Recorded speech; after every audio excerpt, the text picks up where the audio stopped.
Now, think about this. Think about this as a normal life, okay? There are 9 people trying to talk to you that have flowers. 1 has an AK-47.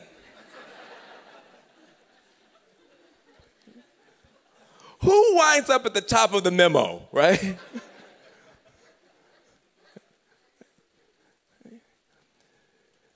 All carrots, no sticks, no outcome. The planet cooked, disappointed people all around the world because nobody for the first 3 years was willing to stand on principle and challenge the White House. You don't want to hear that. You don't have to clap. I'm going to tell you. No, don't. We can't do in the next administration the same thing we did in the last one and expect a different result. We can't do that. We can't do that. Now,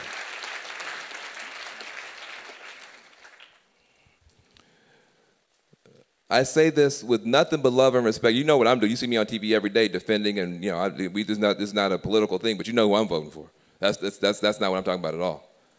We can talk about that later. But I am talking about what I learned about political power.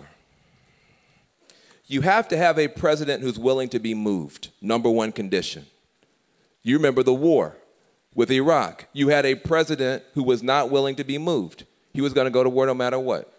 So if you have that kind of president, you can't get anything done. But that by itself is not enough.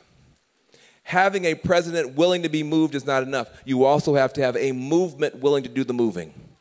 You have to have a movement that is willing to do the moving. And that's, again, why you need organizations like this.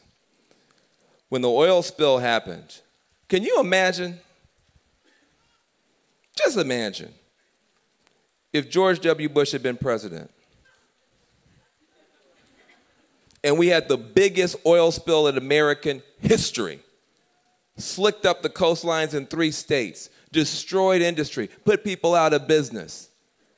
The biggest in history. Can you imagine the level of environmental protests that we would have had from coast to coast? We would have been marching, falling down in the street, sitting in. We would have gotten cap and trade, cap and gown, cap and crunch, any cap you wanted, because we would have stood up on principle. Didn't happen. Got a drought right now. A drought right now. The Dust Bowl is coming back. Right now in America. Red state farmers losing everything. Miles and miles and miles and miles of brown corn in September in America right now. But Democrats don't care about red states. Republicans can't talk about global warming. It's not an issue.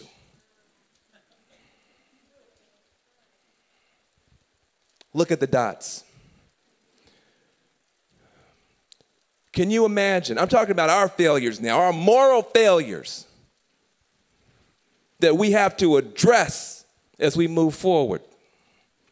We let the oil spill go by, the drought is happening, and now climate fraudsters, bought and paid for by the Koch brothers, climate fraudsters are jumping ship. The climate science is so bad, Bill McKibben's on them so hard, that even the climate fraudsters are finally admitting that we've been right all along. But we don't make that an issue. Think about it. What if, my last example before I close. I like to do examples in my mind just so I can stay somewhat sane. Imagine if Al Gore came out tomorrow morning. Imagine the reverse. Al Gore comes out tomorrow morning. Al Gore says, ladies and gentlemen, climate change is a hoax.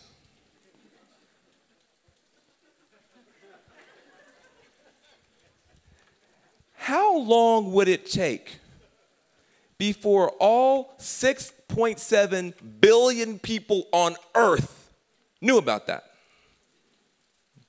5 minutes? 4? Somebody at Twitter, 2 seconds. It would be the tweet heard round the world.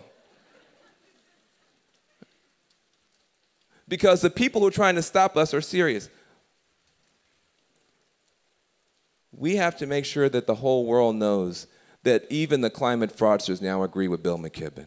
Bill McKibben is not alone. The entire scientific community is standing with him. We should be standing with him too. Loud, proud, in the election. In the election.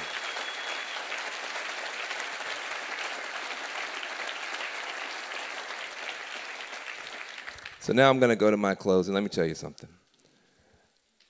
I can talk this way to you because you're the serious people.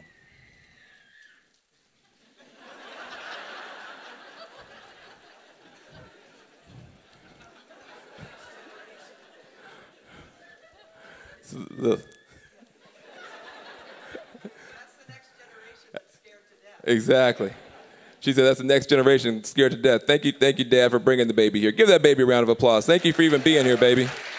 We're fighting for you.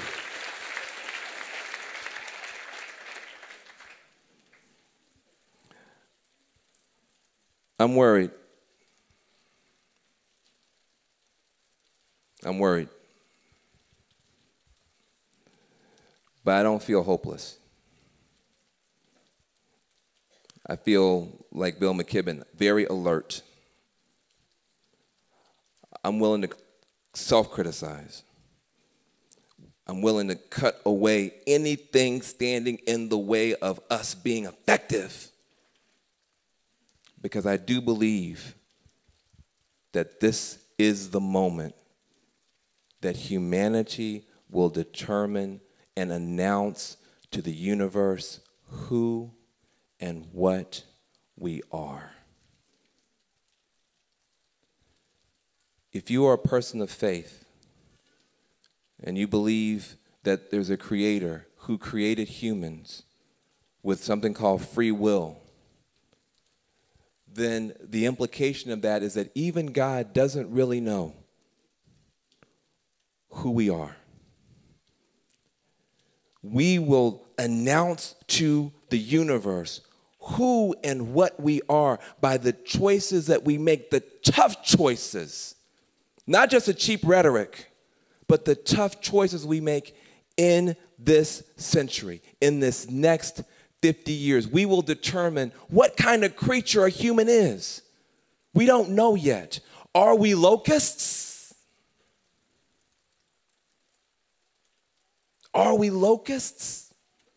Are we some species that just come to wipe out every other living thing and leave a dead husk hanging in the sky, hanging in the solar system? Is that who we are? Are we locusts? Or are we honeybees? Are we honeybees? We are a busy species. You may have noticed if you have children. We're busy. We will work. We will do something. If you have children, the only question is, will it be destructive or will it be creative? As with your children, so with me and you. We are going to work. We are going to make things. We are going to interact. We are going to do commerce. But will our work wipe out the planet, or will it be a blessing on this earth?